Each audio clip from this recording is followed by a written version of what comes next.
Добрый день, дорогие друзья! Рады приветствовать вас на канале АЛЛАТРА ТВ Чайна. И хочу напомнить нашим зрителям, что наши эфиры проходят в рамках проекта «Созидательное общество». Созидательное общество – это глобальный, международный, уникальный проект, который инициирован самими людьми по всему миру. Цель проекта очень проста. Это построение созидательного общества. Общество, в котором будет счастлив каждый человек. Общество, в котором на первом месте будет жизнь человека. И уже сегодня для реализации этого проекта люди по всему миру участвуют и реализуют этот проект. Да, и для того, чтобы узнать мнение каждого человека на Земле, каким они видят, каким мы, люди, видим созидательное общество, мы решили использовать теорию 6 рукопожатий. Эта теория, как всем известно, она говорит о том, что каждый человек знаком с любым человеком на планете Земля через цепочку из 5 рукопожатий. Ну, как показывает практика на сегодняшний день, что уже даже и меньше. И хотелось бы представить нашу гостью. Ей передал цепочку из 6 рукопожатий потомок в 76-м поколении Кун Линминь, потомок Конфуция. Наша сегодняшняя гостья Ян. Здравствуйте. Здравствуйте.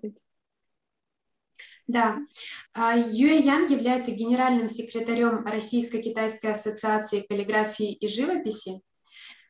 И, Ян, хотелось бы попросить вас рассказать немножко больше о себе. Да. Я родился в очень маленькой деревне в Китае. В то время около меня очень мало людей могли читать, и это условия для жизни очень низкие. Но никто не сказал мне, что мне надо много учиться, много работать и много знать об мире и обществе. Но я не знала, почему с самого начала, с детства у меня есть очень большой интерес к всему вокруг меня. Тоже иногда это очень философский вопрос. Например, почему это дерево растет так быстро, почему у них есть такие многие листья, и почему это люди, они общаются таким образом, почему сначала это семья, это родители, и потом есть ребенок, но потом ребенок вышел из семьи, и он создал свою семью, и это отношения изменился между ребенками и родителями. И так много такие вопросы. Я думаю, что в то время мне только 7 лет. И каждый день я так много думала об таких вопросах. Да. И когда мне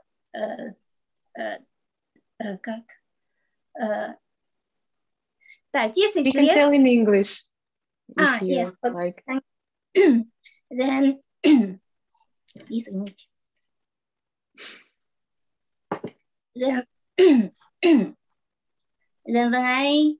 when I was 10 years old, my sister graduated from the university, and she thought that my living environment, even my living standard in the countryside was so low, was too low, too poor, and he cares me very much. And he brought me from the countryside to the city, the very nearby city, which is only about 35 kilometers from my native town or from my native village. And in the city, I began a new life. And something very important for me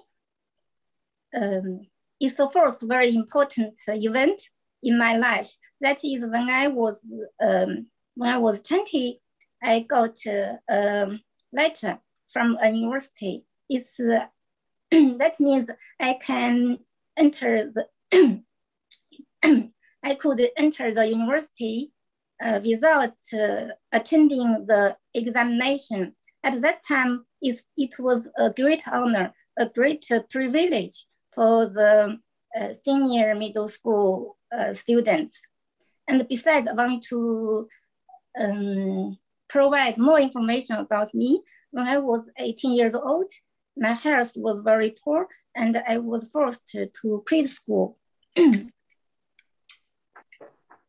I was forced to leave school and to have a rest.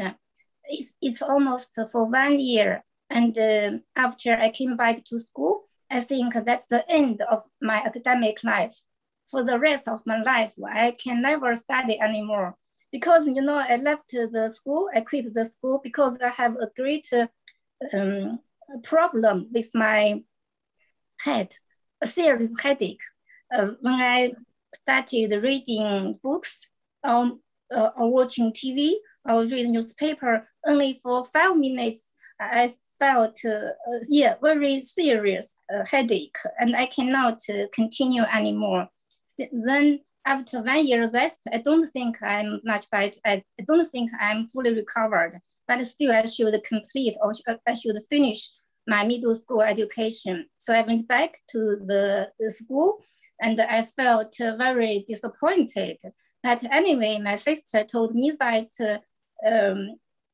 there is always a life for everyone, you know. A lot of things happened. And at last, I got such a letter from the university. And it's a very prestigious university in my province. I think it's the top 3 or top 4 university in my province. So yes, that's the first great event. And the second greatest event, it is when I was 35 years old, I passed a very very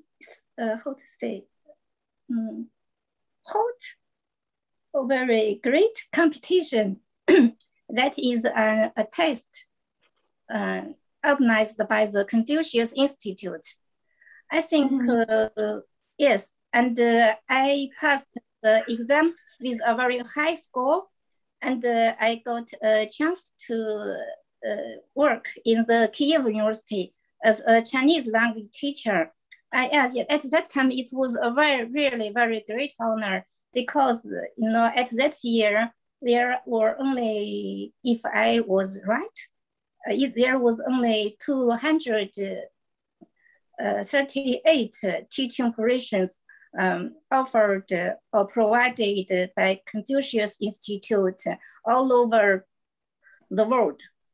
And the Kiev University, I think, if I cannot say it's the best, it's the most prestigious university for that year, it must be one of the top 5 prestigious universities that's available for that's available in that for that year. That year is 2008, and I came to Kiev University to teach Chinese language, and it's still a very small event. Before I came to Kiev University, of course I should at first visit the Confucius Institute, and here they asked me if I felt nervous. I told them not at all. I'm I'm not nervous. I feel very excited. And they asked me, sometimes it will, for the for the teachers, they will need 1 month or even more time to adapt to the new life. And they asked me, will it be a serious situation for you to adapt to a new environment, to live in a new foreign country where you have no friends, no relatives, you are completely by yourself? And I told them, no, not at all. I only need less than 1 second to adapt to the new environment. And it's true, when I was in the plane, and when I arrived at the dormitory, and when I came to start teach in the faculty, everything is perfect. I think it's marvelous. I think it's even a more interesting, a happier life than my previous life in China. And the people there, they adore me, they appreciate me, they respect me, and they always regard me as a friend. They treat me even better than their native people. So that's 2 years in Kyiv University is really, really very, very wonderful experience for me. I shaped my vision. I shaped my idea about the world. And at that time, I developed my great interest and my great knowledge and my great insight in international relations, in world affairs. I remember that at the time I have a lot of work to do in the university, but still when I came back to my dormitory, and especially during the weekends, I spent almost all my time watching TV or read the news. It's also through the internet. And during the weekend, I can spend almost 10 or 12 hours, watching TV news, such as BBC or Euronews. Yes, BBC is, at that time, BBC is my favorite program. I didn't watch news in Russian language because at that time, my Russian language is very poor and I cannot understand what is going on on the broadcast. But I can tell you that nowadays, here in MD, every day I spent 5 or 6 hours watching the России 24. That is Russian 24. Yes, I can understand. Sometimes I can understand about 95% of all the content. So it's marvelous. Right. Let's get back to my experience in Kyiv University. And then I have a very nice friend who is an Italian, but he worked for the EU, and he is he has very, very vast knowledge and even experience in world affairs, and he has friends all over the world, and we keep in connect. We contacted very frequently by Skype or by emails, and he will tell us what kind of newspapers I should read, what kind of magazines I should pay attention to, and all the magazines, all the TV sites, all the TV channels that he provided, that he recommended as the most interesting ones and most prestigious ones. And he will discuss with me about the world affairs. So I think at that time, I began to shape a new psychology or a new mentality, a new ideology about view of the world. It's not only Chinese mentality, Chinese view of point. It's also the Western vision, the Western ideology, the Western mentality. So I began to to observe or to think about what is going on in the world.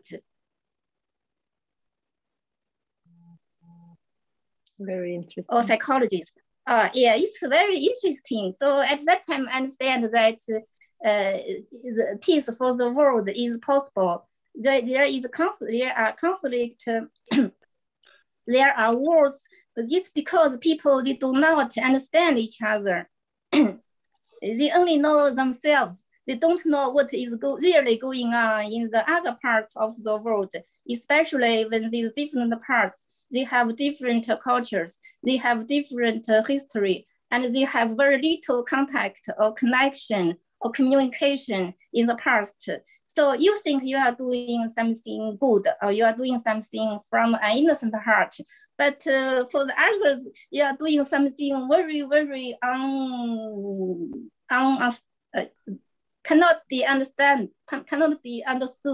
You are doing something that's very harmful. You are doing something that's very distracting. You are doing something that's very even ugly, or they cannot bear such action. So I think for a harmonious world, for a peaceful world, it's deep understanding, deep communication between each other. It's really, absolutely, very, very necessary. And so it's the second most important event in my life. That's my teaching career in Kyiv University. Yes, the teaching staff here and the dean, they were very, very nice to me. And even my students, there I felt I'm like a queen. Yes, it's really, really very wonderful. And yes, and even the dean asked me that if I was willing to work with them years after years, 1 year after 1 year. So it's very warm invitation. And the dean. We wanted to ask you, how do you think what unites all people in the world? What internally unites all people? I think it's understanding for each other, and it's the wish for helping each other. Yeah, that means we understand each other and we want to help each other, and we want to cooperatively build a world for all of us. Thank you. Thank you. And we wanted to talk a little bit more about creative society, about this unique nowadays project of people of all around the world, people. And this is the project of all our humanity. So as we told about, we told you that actually it's very important to know the opinion of each person on the planet. And we are very grateful that we have opportunity to ask you today. So how do you envision creative society where you, your loved ones and your friends, people who you know, and every single person on a planet would live and feel happily, would live full life? Yeah, and yes, thank you. In fact, it's a great honor for me to be here with you, and I feel the most happiness in me. For me, creative society, it means that everyone can receive good education, and he knows about himself, and he knows about the world, and he knows about the planet and the universe. He has a feeling that he wants to live harmoniously with all the existing things, with all the surroundings, and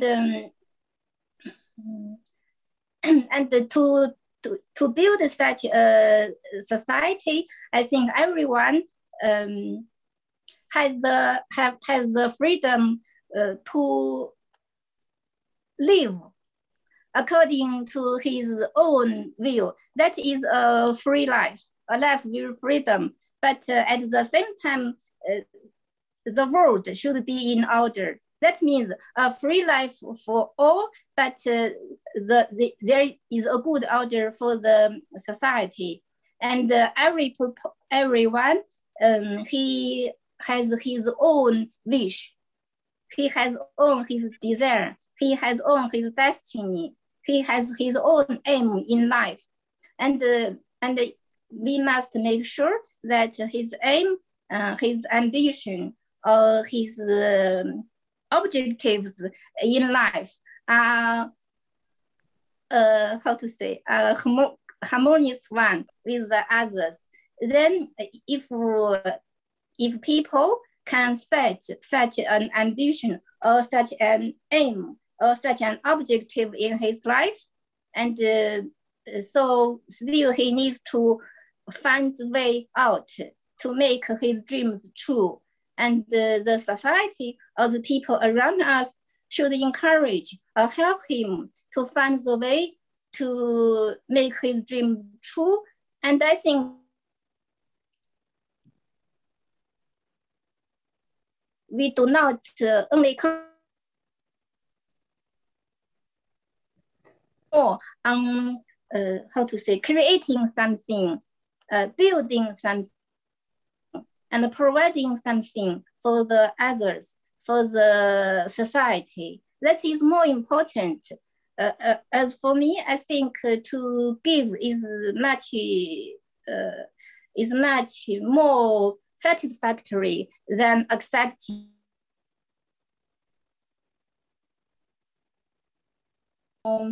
Contentry is much more contented.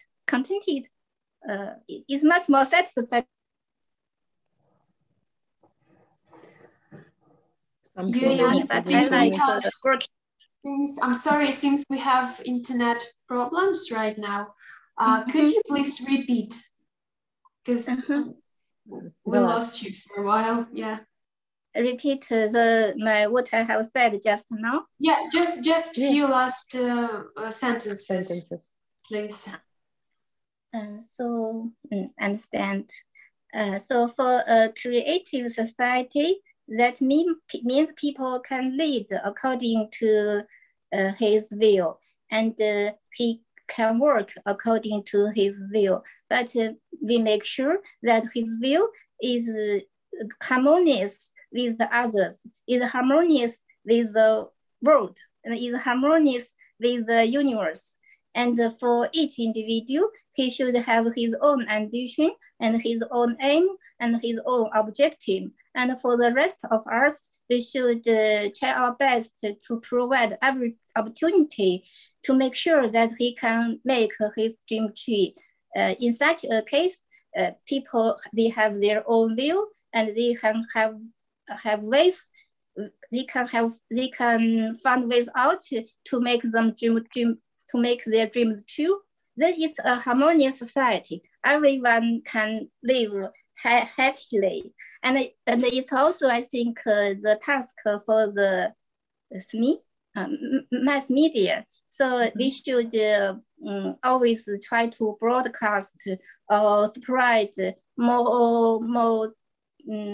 more positive information, but not negative information. If every day there is so much negative information around people already absorb such negative information. They will think that, oh, it's such a world, I can do nothing about it.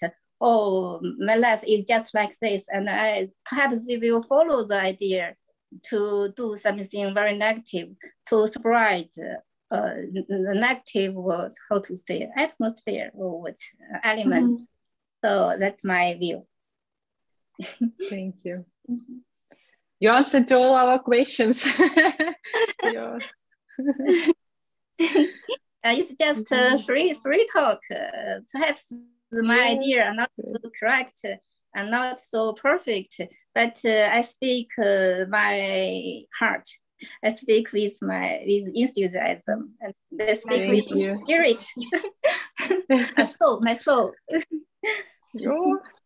And the second question we would like to ask, how do you envision medicine and healthcare in such a society?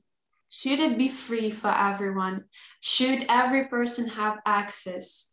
How do you think?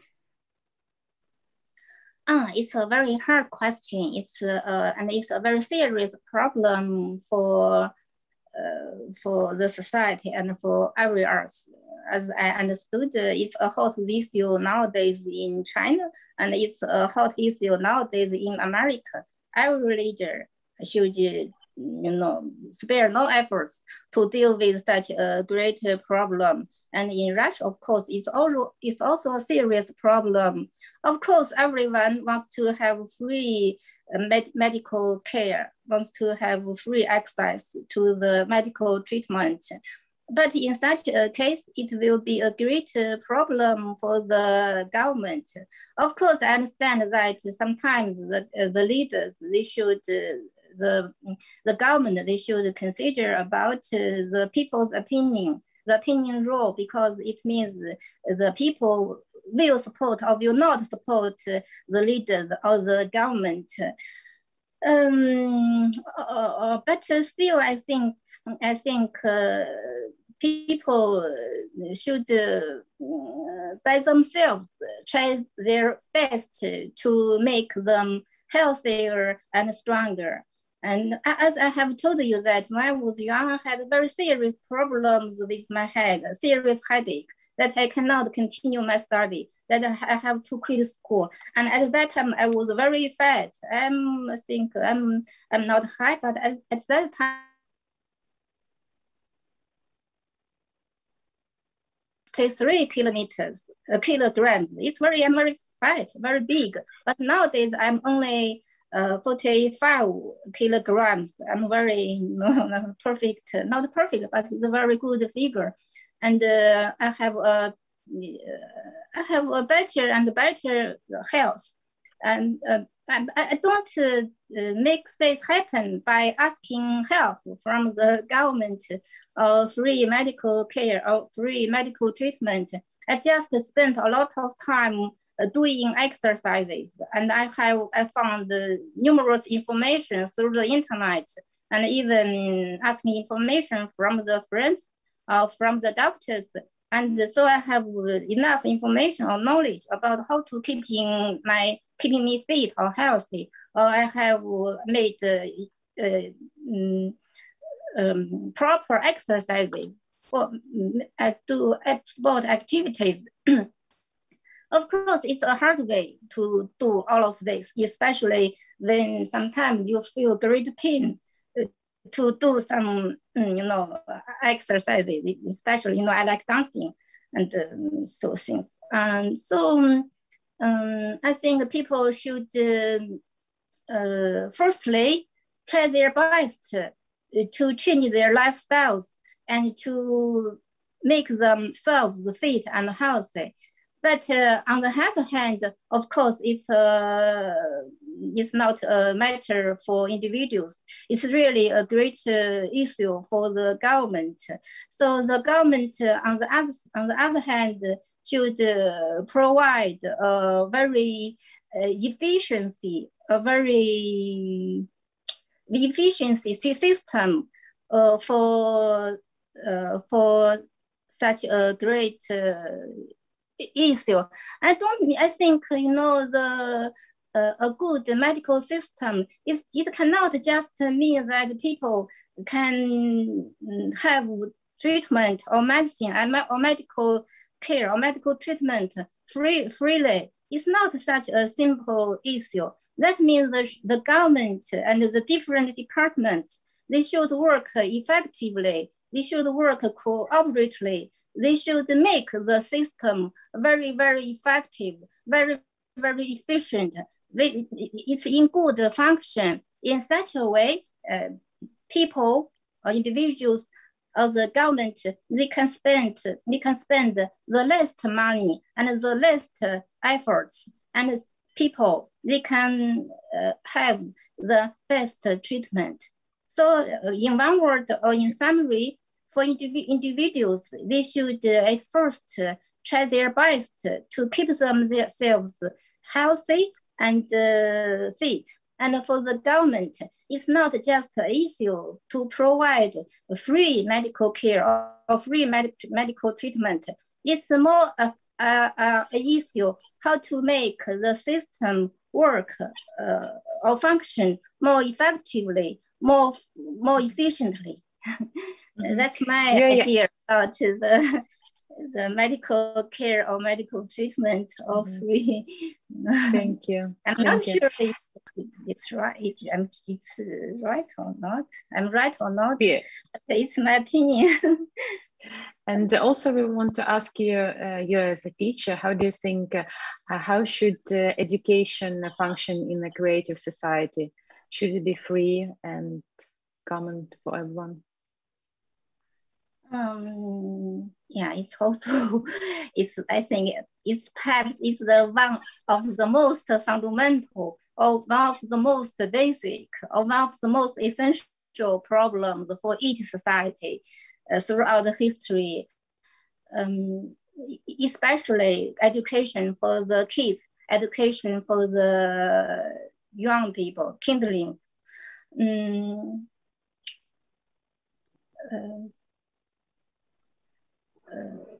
For a teacher, I think the most important quality to be a qualified teacher or to be an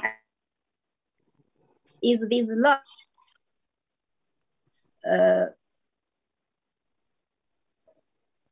But if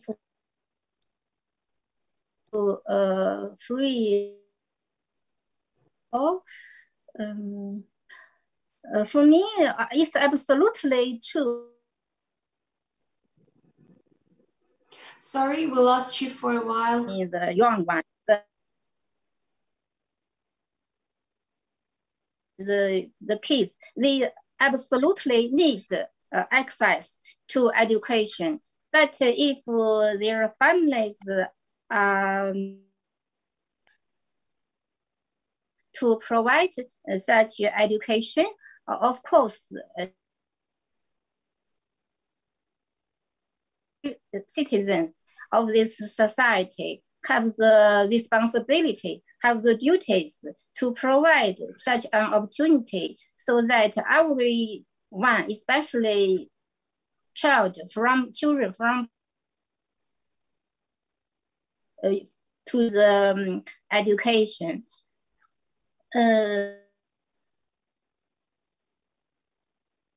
Education, I think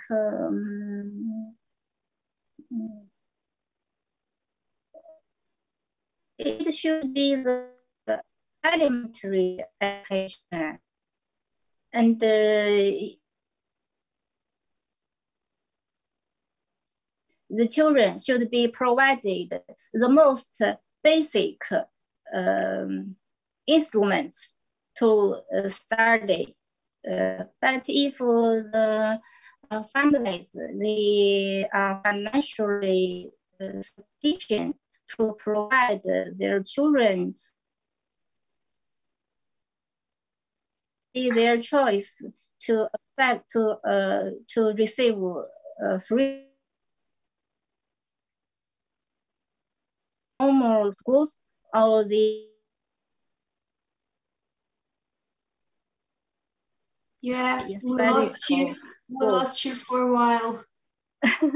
Yes, that's my opinion. But absolutely, the children, they need to study, and we cannot afford that even one child lost the opportunity to receive education when they are at their very young age. It will be a disaster or at least a trouble for themselves, and it will be a disaster and at least a trouble for all of us, for the society. That is the This is a basic respect for life. And it's a basic responsibility for each individual or for each citizen that, yes, each child has the opportunity to receive education. Yes, that's my answer. Thank you. And one more question. What social assistance and work condition should look like in creative societies so people would, like, let's say, people could fully show their abilities and best qualities? Yeah, I understand. It's you have very, very excellent questions. Yes, I think firstly, people should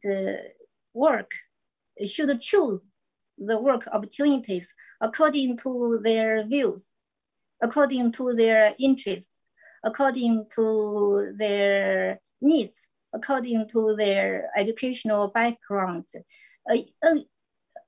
Only if people, they are interested in the work, they have proper knowledge in such field, and they can do the job well. That's the first, according to their view. Of course, they will choose the job opportunities according to their interests, according to their specialties. The first, according to their view. And the second, I think it's the working time or the schedule. It's better, it's only my imagination. It's better that the employees and the employers, they can discuss with each other about the work schedule or the working time. Because nowadays, it's the internet or the long distance communication. It's very, very efficient. It's very convenient. Of course, it needs confidence between the two sides or between the two parties. But anyway, I think it can.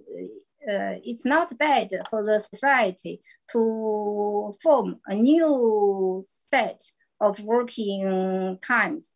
It will be very convenient for the employees, and in the long run, it will be very beneficial for the employees. As you know, at last, the employees, he should pay all the costs, all the living costs, all the transportation costs, by the employees. Of course, it's a long time, and I think it's especially because of the pandemic, such a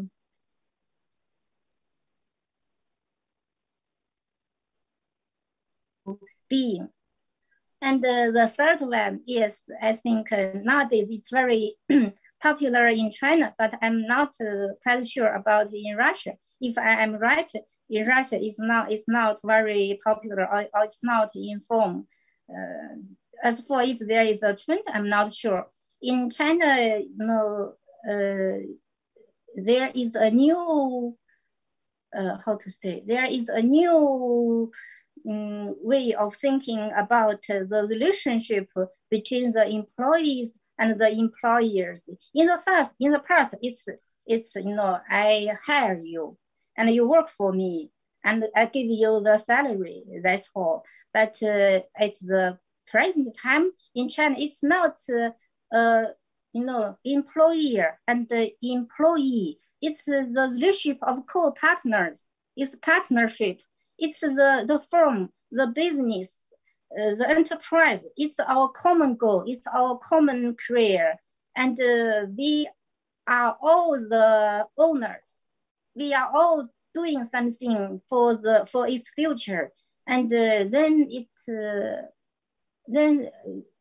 but in such a case, there should be a perfect or mature system for the stockholder or for the partnership or for the ownership of the company. So I think, but anyway, since there is a need, there is a requirement, and when earlier or later, such a system will become perfect. And then that means everyone, we are working for ourselves. We are working for each other. And the company or the firm, it's our common wealth, it's our common goal. I think in such a way, it will be very perfect. I agree with you, absolutely. You're young. How do you think, how important to find out how people envisage a creative society, whether they want to live in such a society, and how important is it to raise such questions during conversation and with other people? Creative society, I think it's a marvelous idea for everyone. I think it's a dream for everyone. The problem is just that sometimes people, they do not know that they have such an opportunity to build such a society. They have no access to that information, have no knowledge about the existed organizations. If people they know about organizations and they know how to do it step by step, yes, I think yes, it will not just a dream. It will be something like a project, a program, and yes. Yes, and actually we have a great article on our website, allatraunites.com, 8 foundations and stages of building creative society. Yes, I read the article, yes, several times. It's very long and it's very, yes, it's very concrete. It's fantastic ideas. But to be frank, at first, I think it's just a fantasy. How is it possible that such a society can exist? Such a society can come into being. But then I remembered some of my experience, you know, when I was in China, when I was in Ukraine, and when I was in Russia, just a very small example, you know, it said that people can live very harmoniously with the animals and even with the beasts, such as the lion or tiger. Perhaps for some people, it's absolutely nonsense, fantasy, not possible. But when I thought of my experience, when I was very young, yes, the birds and the animals, they are afraid of me when I came into their vision, when I came into their, you know, eyesight, they immediately flew away. But at that time, because they knew that people are threatening their lives, people are not friends, people will kill them. But gradually, you know, the situation became much better and better. When I was studying in Moscow State University, every morning, of course, it's not in the very, you know, coldest winter. In summer or in autumn or in autumn, I know every morning at 6 or 7 o'clock, I will left my dormitory and I will read English or Italian because I also study Italian. I read, yes, because Rome is a fantasy, is a dream for me. Okay, that's another story. If we have opportunities, we can talk it about later. Every morning I read Italian or Russian texts, you know, in a small park behind my dormitory building, and there are 3 squirrels or 4, I'm not sure, At first, they didn't appear very frequently, but after several months, they knew every morning I will appear and I will read, some text, and they will immediately appear in front of me, and I will look at them, and I will say hello, and they were very, very happy. And sometimes if I was too busy and I always concentrated on my reading and I ignored them, and they know that I ignored them, they will dance in the trees, in the very high, and they dance very beautifully. Oh, it's marvelous.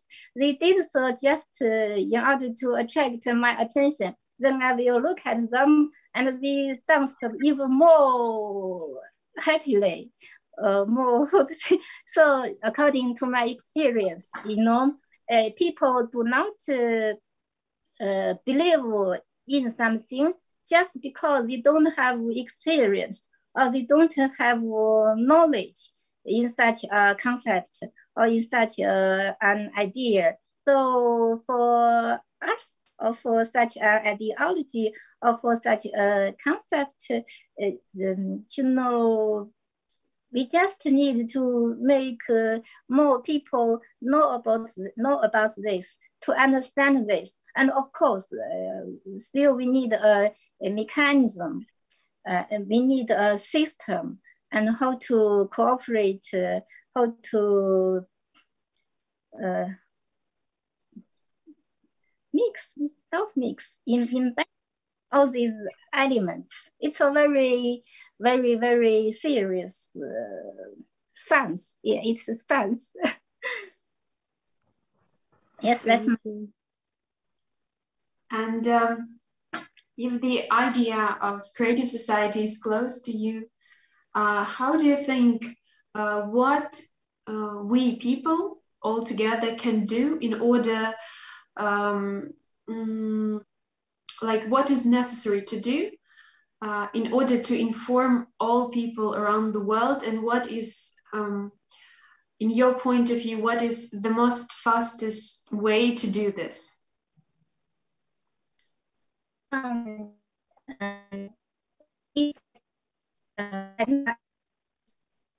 Just a second, I'm sorry, could you please repeat? We lost you for a while, lost the connection with you. In fact, now I am almost clear about how you operate in such a way. Sorry, we cannot hear you, unfortunately. The internet is again. closed. Okay, no, let's wait just for a second. No, still problems. Just a second.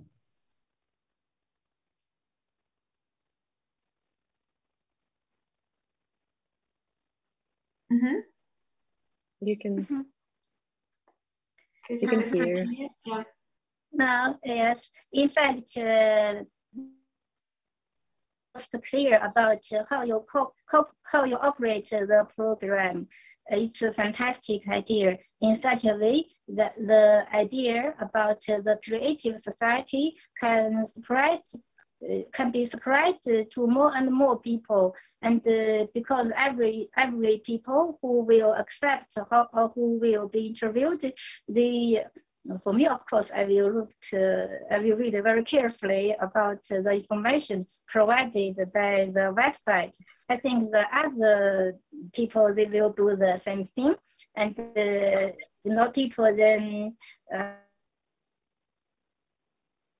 more and more people will come to you, will join you to have an interview with you. It's excellent. It's marvelous. To be completely understood by people, but there is one disadvantage. More for the spread of the idea. For me, perhaps we can organize more activities, because now I'm the General Secretary of the Russia-Chinese Association of calligraph and painting. I know, yes, I know how to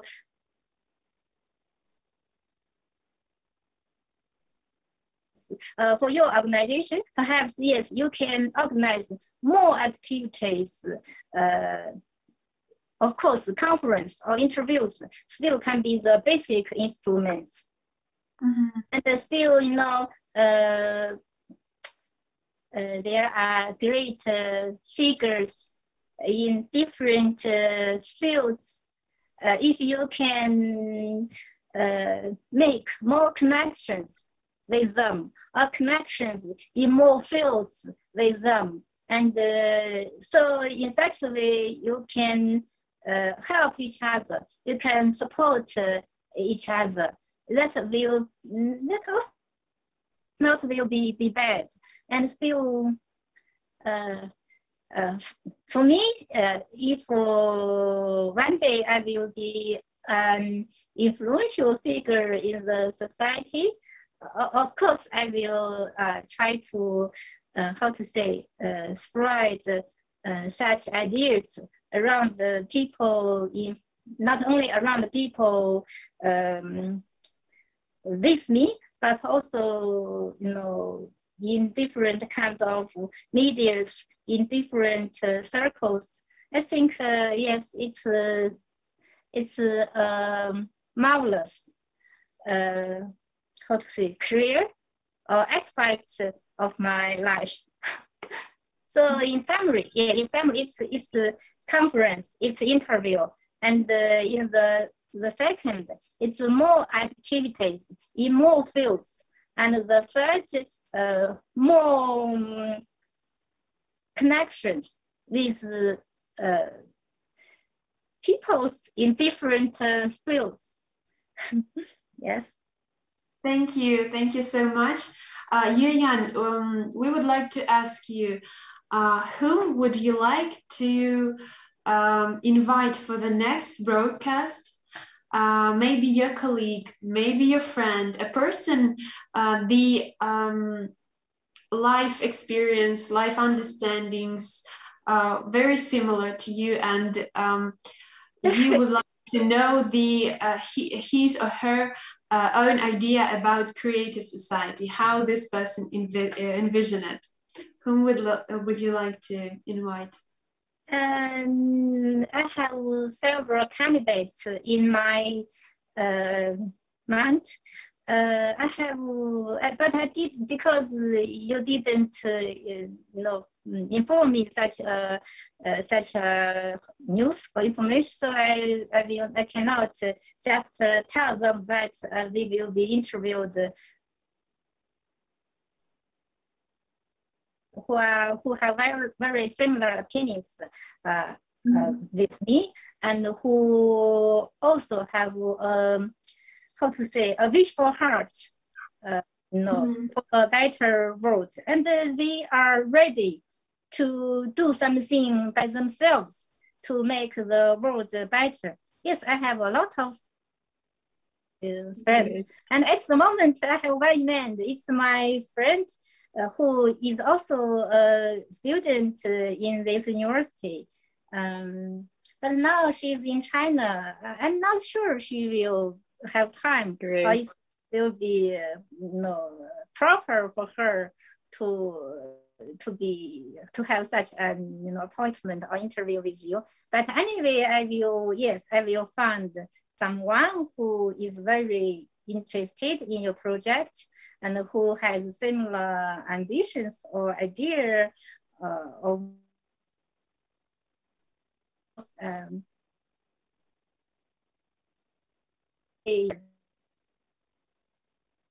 to one of my friends or colleagues or relatives to continue the program. We're glad to see them. Yes, and What we wanted to say that actually the life of this project, the movement of this project depends on people's action, on our own actions. Yes, so yes. that's, yeah. Yes. So what you just said, it's amazing that actually we people should do much more in order to inform all people around the world, because we cannot build this world without even a single person. So Yes. everyone is needed to change, to have a better world, better society, better conditions in society for everyone. So what you said is very valuable. Thank you for your time, for your understanding. And also we wanted to say that just 10 days ago, or even, we had an incredible conference called What Prophets Dreamed of. And actually, your Yes, I know the conference. It's very yes, interesting. you watched all the conference? I didn't watch all the conference, but I watched some clips. It's not the 20th. It's the conference with people from a lot of countries, and it was broadcast in a lot of languages. It's fantastic. People, they are very interesting. They are fantastic. Yes, I adore it. Yes. Yes, so this is one more great example how people from different religions, from different countries gathered together, and they all said that we shouldn't have any wars, any conflicts between each other, because we all have one society, one aim, one prophets who actually said us that we should live in harmonious society, like as Confucius said, right? It's a family, one big family. Yes, It's one a family. Big family for all of us, for each of us. Yes, it's true. Yes, in this conference actually was not only just people, but also representatives from different religions. And this is incredible. You can watch it on ALLATRA TV in different languages, Russian, English, and so on. Actually, the translations was more than 45 languages. So you can find yours and know about this global, incredible event much more. And we would like to tell you, Yuyan, one more time, thank you. Thank you for your interest, for your time, and for your idea of creative society as well that you shared. You too. It's fantastic. It's marvelous. It's marvelous opportunity. It's marvelous time with you. Yes, and we would like to. Yes. Yes, I want to reiterate that only together we can build a common and happy future for everyone. Yes, have a good future. Yes, we must unite our. So thank you one more time, and see you next broadcast. Goodbye. See you. Bye. Goodbye. See you.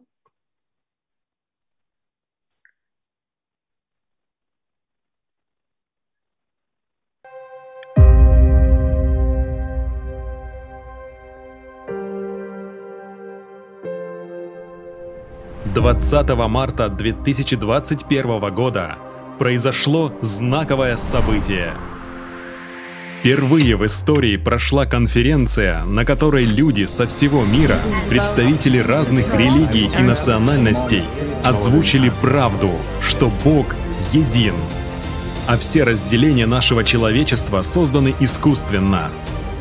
Пришло время истины, ведь истина на всех одна.